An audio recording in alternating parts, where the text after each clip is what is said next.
Hola, Timothy Phoenix here, and welcome to my blog, which is all about rising from the flames of adversity to create your dream life using the law of attraction. Today, got a great guest for me.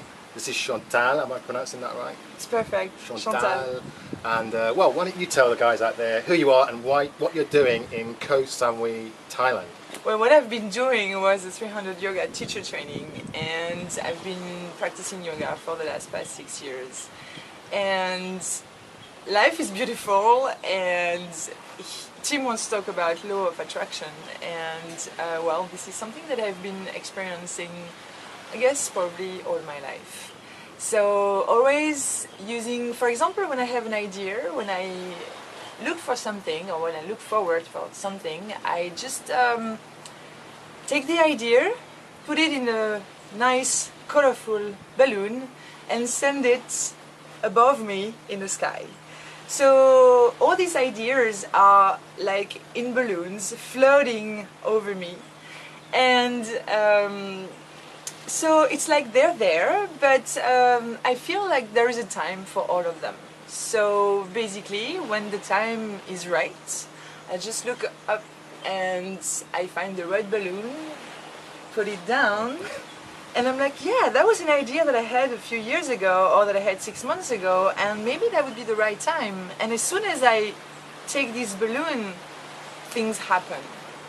So it's like there is, having those balloons above me, it's like digesting, it's like they're there, so it's like they're working, it's like planting seeds. Yeah. And then they just, and then I meet the right person at the time who will help me out with this matter, and that's how it works all the time, with everything. That's really interesting. I've never heard it done like that before. So you want something, you actually go, do you visualize it, you mean? Yeah, I visualize, I have the idea, I'm like, yeah, maybe I should do this, I should do that, this is the way I could do it, and I'm like, but this is not the right time, but I think about it very strongly, very deeply, and keep it here, like above me, you know, in my colorful balloon sky. It's interesting because I do the visualization part as well. I never thought of it as kind of leaving it there, but I suppose that's when people talk about the law of attraction, they often say you set your intention, put it out there, but then you let it go. So you don't think about it too deeply afterwards. You just know that it's out there, it's going to happen. Yeah. It's just a matter of time. Right. So it's interesting that you use the visualization of a balloon. Yes. That's interesting. Yes. Yeah. And so you say you just pluck it down, take it down when you're ready. What are we talking? Are we talking days or weeks or months? Yeah, anything could be days, months, week, years. But it happens. Yeah. Can you give an example of a couple of manifestations that have come true that you know? Oh, they are very simple. I mean, they are very simple things. Like every day would be just asking for a place to park, or it could be, for example, I'm a healer, so I have a lot of appointments to manage, and sometimes I run out of time, or sometimes something else is coming on my plate, so I have to cancel, change the date or changing, and I, most of the time, when I think about changing an appointment for one of my patients, 5 minutes later, I receive an SMS telling me, hey, Chantal, I'm sorry, but I won't be able to make it, or I'm running late, or I'm like, this is perfect, like during the day. So everything is like, I feel like everything is very smooth, and it could be with anything. Yeah. Phone call, meeting someone, rescheduling something, I don't know, getting a new contract. Like last winter, like for example in December, I was like, maybe I should do more some of consulting for big brands, you know, for cosmetic brands, and so I thought about it. I was like, but I never look for work. Basically, work comes by itself. Yeah. So, and like 2 weeks later, after I thought that I should maybe do something about it because it wasn't coming, I received a message on LinkedIn, and this woman is an international director of training for a very famous cosmetic company, and she asked me, well, listen, we need you. We want to work with you. I'm like, okay. And then 3 weeks later, we went on the phone and we started to work together. Yeah. And it seems like it's kind of just, it flows quite easily for you, like you say. What I'm starting to realise is that this happens when people are in alignment with what they want to do in their life. They know where they're going and kind of they're in a happy place. Yeah. Because that's what started to happen more and more for me, especially since I've been here in Koh Samui. And you've been sort of doing the law of attraction pretty much your whole life, right? Yeah. So, since I was little. Yeah. Why is that? I mean, because you obviously weren't born knowing about the law of attraction. Did someone teach you it early on, or is it? No. I think it's an intuition. It's an intuitive thing. Okay. I kind of play with angels since I was little, and so you can call it however you want. You can say angels, you can say heart, you can say intuition, you can say God, you can say Buddha. You can call it however you want, but it has to come from the heart. Yeah, sure. Yeah. So you're basically saying that you've been living life from your heart. Yes. Since you were little. So that means you've been going for what you want, not thinking from here so much, but you've been going for what you. Yeah. And that's what happens when you get into alignment with what you really want to do. You are actually living from your heart.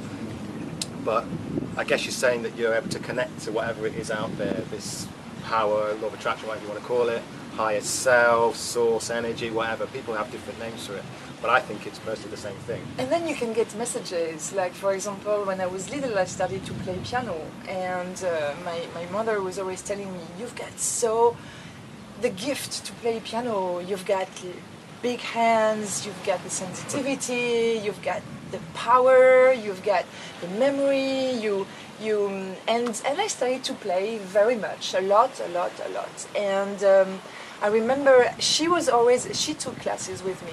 We had the same teacher, and sometimes we were playing four hands together, so it was a very, very nice time with my mom. And I remember I was always like unhappy with the song that my teacher was wanting me to play, and I was always like, I prefer your play, Mom, I prefer your songs, I want to play your songs. And she's like, no, don't play my songs. So she was hiding the plays, the songs from me, so I couldn't go through and learn them. And there was one piece from one song from Field.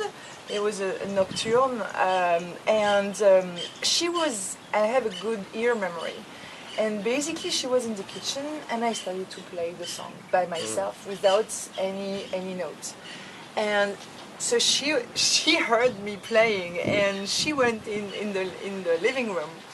She was upset and she said, "Oh, you stole the notes from me! You stole the song from me!" And I'm like, and then she figured that there was nothing, like I was playing just by remembering, and then she said, "I knew you had talent. I knew you had talent." And then she pulled out the partitions, and she said, "Now play." And I played without almost any mistake. And at that moment, I felt like, oh my God, I'm gifted. I felt it, but this is not my destiny. So I closed back the piano and I said to my mom, "This is it. I don't want to play piano anymore." Wow. Never. And I became a massage therapist. So how old were you at this time? I stopped playing when I was maybe 14. And I started when I was 6. And that early, you knew it wasn't your destiny? Yeah, I mean, I had a not good feeling about it. Like I felt that I was gifted for that as well. But I thought, this is not my thing. Because she was talking about going to musical school and going really in this field, but that wasn't it. So basically, instead of playing on a piano, I play on bodies. And just quickly talk about that, the healing that you do. How does that work?